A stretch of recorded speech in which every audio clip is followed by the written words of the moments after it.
Oke, next kita lanjut ke penanya berikutnya, konsultasi berbayar gelombang kelima, masih dari Bapak Makora ya. Ini sudah dua komoditi yang sudah saya jelaskan, SOP dasar karena permintaannya SOP mulai dari olah lahan, tanam, perawatan, sampai panen nanti untuk hasil maksimal. Baik itu pemupukan yang teratur, terarah, dosis dan durasinya, serta pengaplikasian pestisida seperti insektisida untuk kutu dan ulat ya, fungisida untuk jamur, membuat busuk, membuat bercak dan lain sebagainya, serta bakteri ya. Sudah saya buatkan untuk cabai merah keriting, itu sudah selesai 2 hari yang lalu. Kemudian kemarin kita sudah buatkan bawang merah ya, bawang merah sudah selesai SOP-nya. Sekarang kita masuk pada bawang prei. Bawang prei ini nanti agak sedikit berbeda dengan bawang merah ya. Bukannya satu keluarga, oh enggak, berbeda. Kalau yang satu memaksimalkan umbi atau yang kita kejar umbinya, penimbunan karbohidratnya. Sedangkan yang satu kita kejar ukuran daun dan bobot batang bawang prei. Umurnya juga lebih lama daripada bawang merah. Kemudian dia juga memiliki sifat yang agak berbeda. Dia lebih toleransi terhadap becek, tetapi agak sensitif terhadap kekeringan. Kalau bawang merah kemarin kan beda. Kering nggak apa-apa, nggak masalah. Tetapi kalau terlalu becek berbahaya. Kebalikannya, ya. Walaupun satu keluarga, tetapi bedanya banyak sekali, ya. Kemudian dari jarak tanam juga berbeda, ya. Untuk pengaturan titik tanamnya, perbedaangan. Baik, kita masuk untuk yang ketiga, bawang prei. Dan baik Bapak Ibu semuanya, khususnya Bapak Makora yang bertanya untuk 4 jenis komoditi ya, 4 jenis tanaman dan sudah berbayar semuanya 4 itu. Sekarang mulai kita ke komoditi ketiga yaitu bawang prei. Bawang merah dan cabai merah keriting sudah selesai ya. Sekarang bawang prei. Untuk SOP dasarnya di sini sama saja ya, SOP dasar pengolahan lahannya sama. Untuk cabai merah keriting, bawang merah, bawang prei maupun kubis atau kol sama. Saya jelaskan kembali saja. Untuk asumsi bedengan ya, di sini saya kasih asumsinya bedengannya ukuran lebar 1 meter kali panjang 10 meter. Jadi kalau di tempat Bapak Ibu semua dan Bapak Makora berbeda jaraknya, misalnya 1 meter Pak, memang lebar bedengan saya, tetapi panjangnya 100 meter. Nah, tinggal disesuaikan saja. Kalau 1 kali 10 meter berarti 10 meter persegi ya. Ini untuk perhitungan 1 meter kali 10 meter ya. Baik, di sini persiapan lahan. Yang pertama pembersihan gulma dulu ya. Pembersihan gulma itu meliputi tanaman liar yang bertumbuh setelah kita panen tanaman sebelumnya ya. Saya nggak tahu komoditi apa yang ditanam. Setelah dipanen otomatis gulma akan tumbuh karena tidak ada perawatan lagi. Nah, itu kita pembersihan tuh ya. Bisa dengan menggunakan herbisida selektif, bisa juga menggunakan penyiangan manual ya, bisa juga dengan lakukan dengan cara pemotongan atau pencabutan secara kimia maupun fisika ya. Jadi intinya pembersihan gulma atau sampah organik ini kita lakukan sebersih-bersihnya ya. Artinya apa? Artinya batang, daun dan akar harus bersih. Masih ada tertinggal di tanah itu berbahaya ya. Tanaman ini ya meliputi tanaman liar maupun tanaman budidaya. Gitu ya. Jadi bukan cuma gulma saja yang kita cabut keluar atau kita hilangkan keluar dari lahan kita, baik daun, batang dan akar, tetapi tanaman sebelumnya juga penting. Karena tanaman sebelumnya, apalagi tanaman sebelumnya yang kita panen itu pernah berpenyakitan, maka jamur atau bakteri patogen itu menjadikan akar mereka yang di dalam tanah itu sebagai rumah atau inang. Jadi kita jangan pikir tanaman udah mati ya sudah selesai. Enggak, akar kalau masih tertinggal di tanah itu sebagai rumah atau inang untuk mikroba. Jadi ketika tanam baru lagi, varietas baru lagi atau tanaman baru lagi masuk di musim yang berbeda atau musim yang baru, maka akan terjangkit lagi ya. Jadi harus dibersihkan, pastikan bersih-bersih betul ya. Akar, batang dicongkel semua gitu ya, itu pembersihan organik. Kemudian yang kedua adalah pembersihan anorganik. Limbah atau sampah seperti kaleng, besi, logam ya, pecahan kaca, beling ya, kemudian plastik, karet dan lain sebagainya. Intinya bukan bahan organik ya, bahan non organik. Itu juga harus dibersihkan. Kenapa Pak Roni? Lah, ini kan misalnya kalau beling. Beling bisa mencelakai Anda nggak pada saat mengolah tanah? Ya bisa. Kegiatan nanti setelah perawatan juga itu berisiko besar pada Anda ya. Jadi beling-beling seperti itu dibersihkan. Kaleng-kaleng juga seperti logam besi yang tersisa juga perlu. Ya perlu. Karena itu akan menangkap panas, memberikan panas berlebih pada akar gitu ya. Kemudian mereka juga akan mengeluarkan logam-logam yang bersifat asam yang akan membuat tanah semakin asam gitu ya.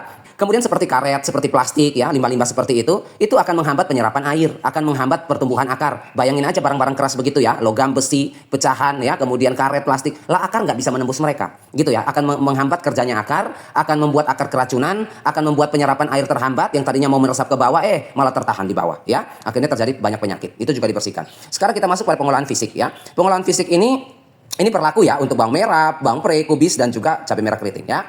Baik, untuk pembersihan atau pengolahan tanah secara fisik ya. Secara fisik artinya secara yang kita bisa lihat langsung ya. Bentuk istilahnya.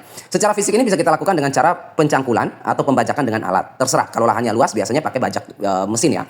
Itu kita lakukan dengan kedalaman 30 cm. Cukup itu 30 cm. Setelah kita bajak atau kita cangkul dengan kedalaman cangkulan atau bajakan ya 30 cm, artinya tanah yang tergeruk ke atas sedalam 30 cm itu, lalu kita jemur gitu ya. Tujuan penjemuran atau bajak kasar ini dalam bentuk bongkahan tanah ini supaya apa Pak? Tujuan kita jemur 7 hari di bawah paparan matahari langsung. Supaya yang pertama membunuh tidak 100%, tetapi meminimalisir, memperkecil ya jamur dan bakteri patogen dalam tanah. Ya, walaupun jamur dan bakteri patogen itu dalam bentuk dorman atau embrio atau misalnya spora, mereka itu hanya bisa mati di suhu di atas 60 derajat yaitu pembakaran ya. Tetapi dengan intensitas matahari 50 derajat Celcius saja itu sudah mengurangi mereka ya. Jadi kita sudah meminimalisir atau mengurangi tingkat risiko penyakit dengan cara menjemur selama 7 hari untuk spora, jamur dan bakteri itu. Supaya nanti penggunaan fungisidanya jangan terlalu banyak gitu ya. Kemudian setelah 7 hari kita menjemur, selain jamur dan bakteri spora patogen yang di dalam tanah bisa tereliminasi, Apalagi keuntungannya biji gulma yang tidak bisa dibunuh oleh herbisida. Herbisida itu nggak bisa bunuh biji gulma ya. Nggak bisa bunuh biji gulma yang sifatnya siap berkecambah. Kalau biji gulma muda bisa tuh, ya bunga bisa, biji muda bisa, batang bisa, daun bisa, akar bisa mati. Yang selektif dan sistemik ya herbisidanya, yang kuat sekalipun. Tapi biji gulma matang nggak bisa.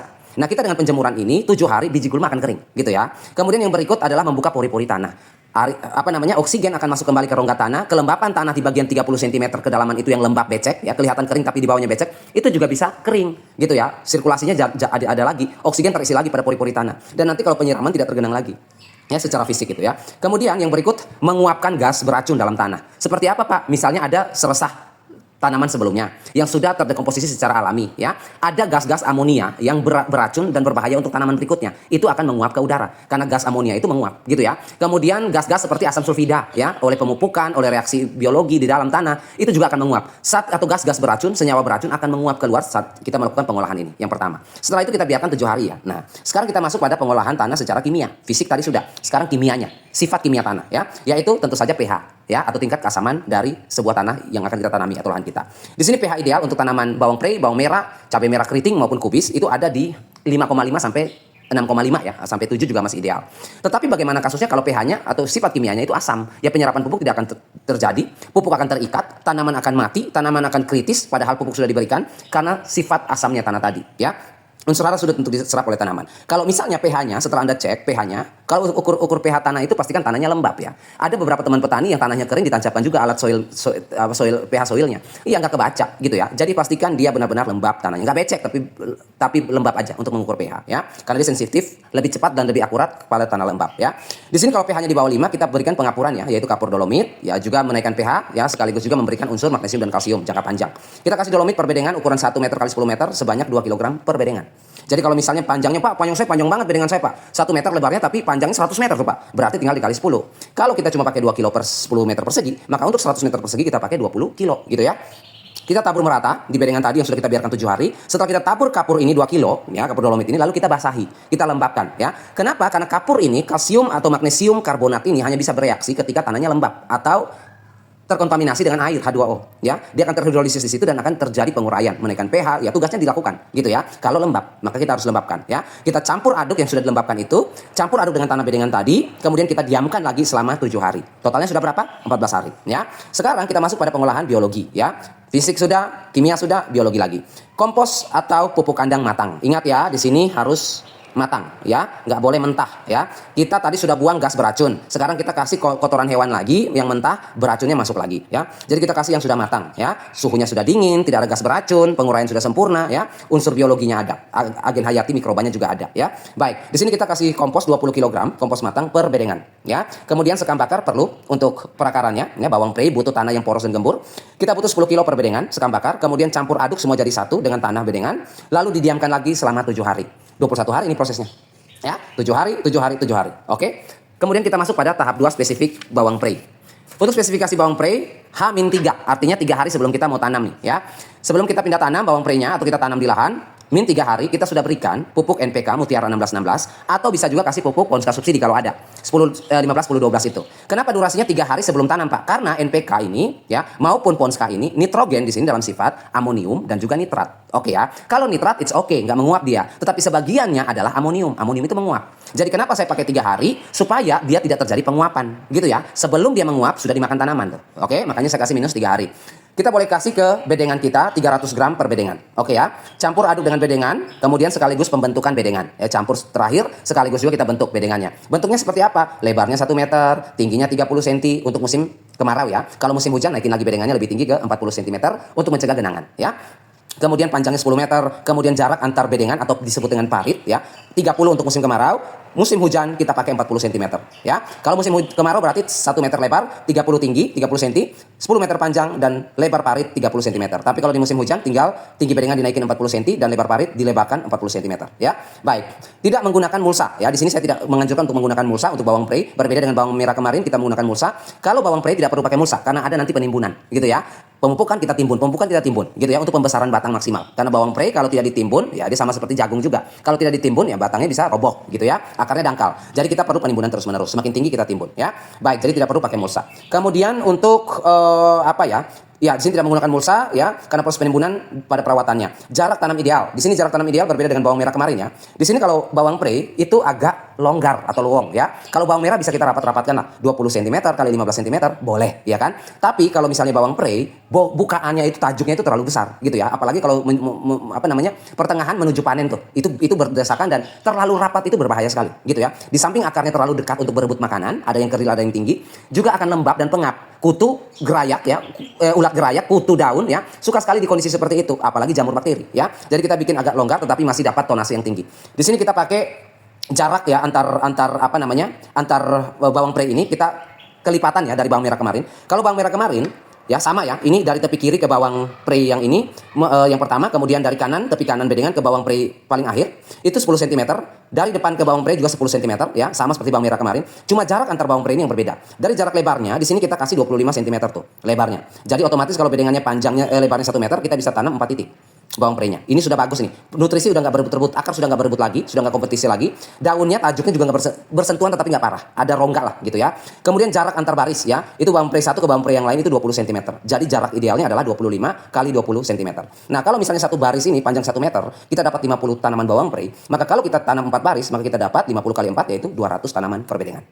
Gitu ya. Oke, sekarang kita masuk pada, oh ya, saya kasih catatan di sini ya. Jika kelembapan bedengan ini yang saya jelaskan tadi, berbeda dia bawang pre dengan bawang merah. Kalau misalnya bawang merah ya, itu dia suka kering ya. Sedangkan bawang pre tidak suka kering, gitu ya. Airnya harus stabil, tanahnya harus lembabnya stabil, ya nggak boleh sebentar kering sebentar basah, becek nggak bisa. Kalau bawang merah toleransi terhadap kering, tetapi rawan terhadap becek. Kalau bawang pre kebalikannya, kalau bawang pre toleransi terhadap becek atau basah berlebih, tetapi tidak tahan terhadap kering. Jadi kebalikannya, gitu ya. Jadi kalau misalnya terlalu kering, bagusnya lahan Anda ditanami bawang merah, bukan bawang pre. Tapi kalau lebih dominan stabil di lembab, lebih bagus bawang pre daripada bawang merah, gitu ya. Baik. Di sini sekarang kita masuk pada pemupukan ya. Di sini kita masuk pada pemupukan vegetatif. Di sini nanti saya fotokan, saya kirim ya. Untuk target grade fertilizernya, nitrogen kita bikin agresif 20% untuk pertumbuhan awal maksimal. Kemudian fosfor sebagai sumber energi ATP kita butuh 10%, kalium untuk imunitas daya tahan tubuh kita butuh 12%, kemudian magnesium untuk klorofil ya, untuk daunnya, ini khusus daun ini magnesium, kita kasih 6 tinggi untuk vegetatif, kemudian sulfur untuk asam amino, protein untuk daun dan batang, ini sulfur tugasnya ya, bawang pre butuh sulfur yang tinggi, kemudian untuk batang dan akar kita butuh kalsium tinggi ya, untuk jaringan selnya kuat ya, kita butuh 6%. Oke ya. Dan ada bonus boron di sini 0,03% dari karate boroni. Pupuk yang kita gunakan urea 2,8 kilo, NPK 1,9 kilo, KNO3 putih, kalium nitrat 0,8 kilo, magnesium sulfat 2 kilo, karate boroni 2,5 kilo. Total 1 kali campur 10 kilo ya. Durasi dan dosis aplikasi pupuk ya. Kalau misalnya permintaan Bapak itu tabur, tetapi saya tidak menyarankan tabur ya. Saya nyarankan itu untuk kocor gitu ya. Kalau tabur kerjanya banyak. Saya sudah jelaskan di 2 video sebelumnya. Tabur itu menguap pupuknya Pak. Urea ini menguap udah pasti, ya kan? Nah itu udah pasti dia menguap. Kemudian KNO3 karate boroni, KNO3 putih sih nitrat, dia nggak akan menguap. Tapi karate boroni, di sini kan 15,5% itu kan nitrogen, tetapi 14,4% itu adalah nitrat. 1,1% itu lumayan loh. Dia amonium sifatnya. Kalau dia menguap kan rugi tuh, iya kan? Karate boroni kita harapkan 15,5% nitrogen, malah jadi 14% saja karena 1,1% menguap ya. Jadi kalau tabur ya pasti hilang. Kemudian yang kedua, kalaupun tunggal, kerjanya banyak. Kita lubangi dulu lubang pupuknya, kita tabur pupuknya, kita tutup lagi, pendam, lalu kita siram. Loh, banyak banget kerjanya. Mendingan kita kocor aja, lebih praktis ya. Kalau misalnya ditabur, kita kasih 5 gram per tanaman, kalau tunggal ya, 5 gram per tanaman. Otomatis kalau campur 10 kilo, kita berikan pada 2000 tanaman. Di mana setiap tanaman mendapatkan 5 gram ya. Untuk usia 10 HST, 20 HST, 30 HST. 3 kali aplikasi untuk vegetatif. Artinya setiap 10 hari kita tunggal gitu ya. Tapi tidak saya sarankan. Yang saya sarankan kocor. Usia 7 lebih dini ya. Kocor di usia 7 5 gram per 1 liter air untuk 5 tanaman. Otomatis kalau 5 gram per 1 liter air untuk 5 tanaman, maka satu tanaman mendapatkan 200 mililiter atau 1 gelas aqua. Nah, di sini kita kalau campurnya 10 kilo, maka kita larutkannya ke 2000 liter air, kita berikan pada 10.000 tanaman. Irit nggak? Irit. Lebih cepat, lebih ekonomis, lebih irit, lebih stabil ya. 10 kilo per 2000 liter air, berikan pada 10.000 tanaman. Setiap tanaman mendapatkan 200 mililiter atau 1 gelas aqua. Itu kita aplikasikan di usia 7 ya, 12, 17 dan 22 HST. Setiap 5 hari sekali mupuk ya. Jadi untuk vegetatif awal di 7 HST, 12 HST, 17 HST dan 22 HST. Usia vegetatif akhir ya. Ini mau transisi nih ya. Usia 27 HST kita sudah mulai berikan 10 gram per 1 liter air ya. Diaplikasikan pada 5 tanaman dengan banyaknya larutan 200 ml atau 1 gelas aqua. Kalau kita campur 10 kilo berarti ke berapa Pak? Berarti kalau 10 kilo kita larutkannya ke 1000 liter air, berikan pada 5000 tanaman, di mana setiap tanaman mendapatkan 1 gelas aqua, cairan pupuk atau 200 ml ya. Usia di berapa aja Pak? Usia di 27, 32, 37, 42. Gitu ya. Jadi ada 4 kali aplikasi untuk vegetatif akhir ya. Baik, kita masuk di generatif. Di sini persiapan untuk bawang prei-nya mulai pembesaran batang, mempertinggi batang, memperlebar daun dan lain sebagainya. Ya, penimbunannya berbeda dengan bawang merah. Targetnya di sini nitrogen kita bikin sedang, ya. Kita bikin 13 cukup untuk daunnya tetap bagus. Kemudian fosfornya kita bikin 10. Kemudian kalium kita bikin tinggi agresif 24%. Magnesium tetap dilibatkan 5%. Sulfur tetap ada 4. Kalsium butuh tinggi nih untuk daya simpan, ya. Kemudian ketahanan dia. Kemudian untuk jarak, ya. Kalau kita panen dan kita distribusikan ke jauh, tempat yang jauh, bisa tahan lama. Kita bikin 7%, ya. Kemudian boron kita naikkan ke 0,04% untuk bobot. Sekarang pupuk kita gunakan urea 1,2 kilo, kemudian MKP monokalium fosfat 1,8 kilo, KNO3 putih 3,5 kilo, magnesium sulfat 1,8 kilo, karate boronis 1,7 kilo, totalnya untuk generatif 10 kilo juga. Dosis dan durasi di sini kalau tabur atau tugal kita berikan di usia 50 HST, ya, 10 gram per lubang tanam, diaplikasikan 10 hari sekali, yaitu di usia 50 HST, 60 HST, 70 HST, 80 HST. Oke ya, karena biasanya 90 HST itu sudah panen atau 95 itu sudah panen, ya. Kita aplikasikan setiap 10 hari sekali. Kalau 10 kilo kita campur berarti kita tugal ke berapa tanaman Pak Roni? Ke 1000 tanaman, ya. Baik, tapi ini tidak saya sarankan. Saya lebih menyarankan untuk kocor saja, dilarutkan, ya. Usia 50 HST kita berikan 10 gram per 1 liter air, diberikanlah kepada 4 tanaman. Atau di mana setiap tanaman mendapatkan 1,5 gelas aqua, ya. Kalau misalnya kita gunakan 10 kilo, berarti kita sudah bisa melarutkannya ke 1000 liter air, diberikan pada 4000 tanaman, di mana setiap tanaman mendapatkan 250 ml. Oke ya.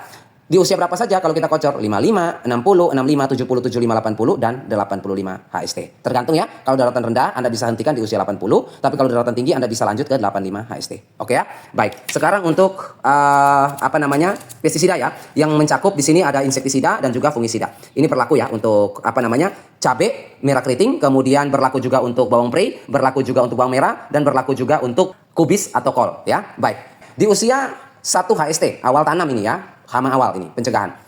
Kita bisa pakai Kurakron, ya. Profenovos kita sudah bisa gunakan, Profenovos spesialis ulat baru, kutu baru. Jadi yang baru datang nih dari kebun tetangga, dari tanaman tetangga maupun yang ada di situ, ya. Untuk ulat dan kutu bisa diatasi dia. Ini racun kontak dan lambung ya. Jadi yang baru datang langsung dibunuh, ya. Kita pakai produknya seperti Kurakron. Untuk produk-produknya ini seperti Kurakron, Antrakol, Agrimek dan lain sebagainya, Bapak Ibu bisa sentuh layar ini, ya. Akan muncul produknya di bagian kiri bawah atau di kolom deskripsi di bawah video ini. Itu juga ada, ya. Nomor WA admin untuk mendaftar konsultasi, link produk. Nanti kalau nggak ada aja di toko pertanian atau terlalu mahal Pak di tempat saya, ya Bapak Ibu bisa pesan secara online. Nanti saya pilihkan yang jujur dan amanah, ya.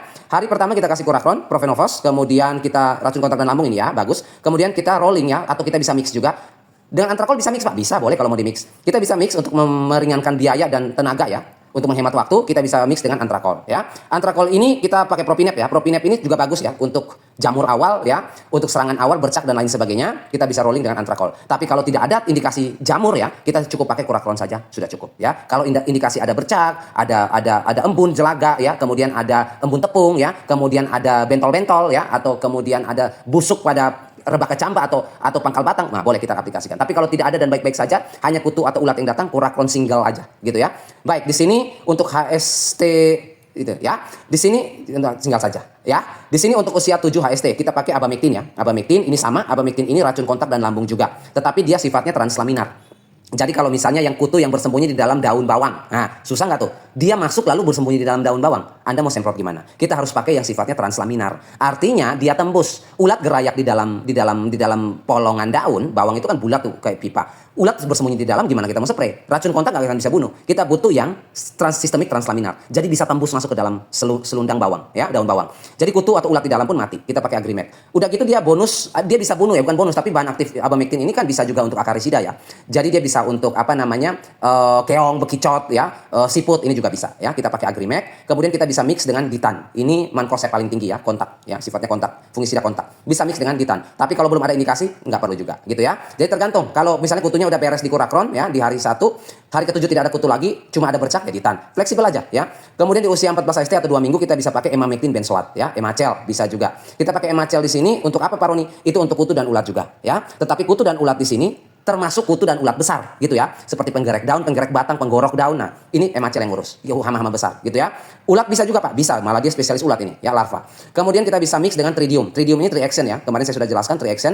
Jadi ini fungisida yang sifatnya dia bisa apa namanya ya, dia mankoseb ada seperti Ditan, dia punya mankoseb. Kemudian dia punya azoxystrobin seperti amistartop ya, dia punya sifat amistartop juga karena ada azoxystrobin. Kemudian dia punya tebuconazol, golongan azol juga punya. Bayangin, mankoseb seperti Ditan dia punya azoxystrobin seperti amistartop dia punya sistemik ini ya. Kemudian dia punya tebuconazol juga sistemik juga. Gitu ya, jadi punya kontak, mankoseb punya sistemik seperti amistartop. Nah, kita pakai tritium. Nah, bagus nggak ya? Bagus karena dia punya 3 action. Membunuh, action pertama ya, membunuh, itu action pertama. Yang kedua, menyembuhkan. Yang ketiga, menjaga. Jadi dia membunuh si hama, lalu dia menyembuhkan yang dirusak oleh hama, dan dia menjaga untuk hama berikutnya. Wow, keren sekali. 3 action namanya itu ya. Jadi dia membunuh itu mankoseb, dia menyembuhkan itu azoxystrobin dan tebuconazol serta menjaga ya. Kemudian di usia 21 HST kita bisa pakai sagribit ya. Ini bagus ini ya. Sagribit ini dia kategorinya insektisida yang sagribit ini ya. Sagribit ini dia termasuk racun kontak tetapi dia juga sistemik ya. Dia juga termasuk sistemik ya karena masalahnya dia ini kan punya emamectin seperti yang dimiliki oleh emacel, dia punya emamectin untuk ulat ya dan kutu. Dia juga punya klorbensuron. Nah, klorbensuron ini spesialisnya untuk telur tuh. Ya, jadi kenapa kita Pak Roni kan di sini ada emacel nih. Kenapa kita pakai lagi emacel lagi? Nah, karena kita butuh emacel di sini kecil. Ya, di sini kisaran nggak di bawah 10% deh. Dia punya emacel kecil, tetapi yang besar itu adalah klorbensuron. Klorbensuron ini nanti akan mengurusi sporosit ya. Kalau larva itu ya telur gitu ya. Telur ulat, telur kutu ya, dia yang ngurus ini. Klorbensuron ini. Jadi kita perlu sagribit. Itu kita bisa mix dengan propinep lagi antrakol. Kemudian di 28 HST kita bisa pakai rolling kembali ke agrimek ya, abamectin untuk kutu dan ulat ya, racun kontak lambung lagi. Itu kita bisa mix dengan amistartop ya, azoxystrobin dan difeconazole. Kita bisa ini mix dengan ini ya, sistemik kuat ini. Kemudian di usia 35 kita bisa pakai tanker ya. Tanker ini apa? Ini spinosad ya. Kita perlu spinosad ya, bahan aktif spinosad supaya tidak resisten untuk racun kontak dan lambung untuk ulat dan kutu juga ya di 35 HST. Kita bisa mix nggak Pak dengan fungisida dan bakterisida? Nggak bisa karena baktosin ini kan tembaga hidroksida. Tembaga hidroksida sensitif terhadap bahan-bahan apalagi agrimek, kurakron itu sensitif banget. Dia sensitif terhadap bahan-bahan aktif yang kita pilihkan ini. Jadi otomatis setelah menggunakan tanker ya spinosad ini, maka 2 atau 3 hari jedanya baru baktosin masuk. Dia bisa bunuh bakteri, bisa bunuh jamur, bakterisida dan fungisida. Tetapi dia nggak boleh dicampur dengan insektisida apapun ya. Baik. Kemudian di 42 HST kita bisa pakai imidacloprid. Imidacloprid ini confidor ya. Dia racun kontak, racun lambung plus sistemik akropetal basipetal. Wah, ini keren banget nih. Confidor, avidor, winder dan lain sebagainya ya teman-teman dia ya. Dia itu apa ya, kena langsung knockdown ya, mati ya, kutu ulat mati, kemudian karena dia racun kontak. Kemudian kutu ulat yang baru datang juga makan atau menghisap juga mati karena dia racun lambung. Kemudian kita spray di batang bagian tengah bawang, ulat atau kutu ada di pucuk juga mati. Lah Pak Roni kan gak kena semprotan tuh. Nah karena sifatnya akropetal basipetal tadi, dia naik ke atas, dia turun ke akar. Jadi semprotnya di tengah, ini tanaman ya. Ini tanaman, bawang ya atau tanaman apa aja, kita spraynya di tengah sini. Dia bisa naik ya melalui pipa silem naik ke atas. Kemudian dia juga bisa turun ke bawah melalui pipa floem ke bawah. Jadi yang dispray di tengah, kutu di atas mati, ulat di bawah juga mati. Keren nggak ya? Keren ya. Itu kita pakai imidacloprid di usia 40 HST. Kemudian di usia 50 HST kita pakai emacel lagi, emamectin benzoat dan di mix dengan amistartop ya. Nah, di sini sudah saya kasih keterangan dan penjelasan tadi hanya baktosin saja, bakterisida dan fungisida yang nggak boleh dicampur. Selebihnya bisa. Gitu ya. Ini juga berlaku untuk kubis atau kol, gitu ya. Kubis atau kol juga berlaku. Kita pakai rollingan seperti ini. Setelah 50 hari apalagi Pak, kalau usianya panjang kita rolling lagi dari awal. Ya, seperti itu ya. Ini kan kita per minggu ini kan. Per minggu kita spray, spray mingguan. Kita bisa kembali ke minggu awal ya. Baik, next ya kita lanjut ke kubis atau kol sayuran ya, dan akhir kata saya ucapkan tetaplah selalu berbagi kebaikan.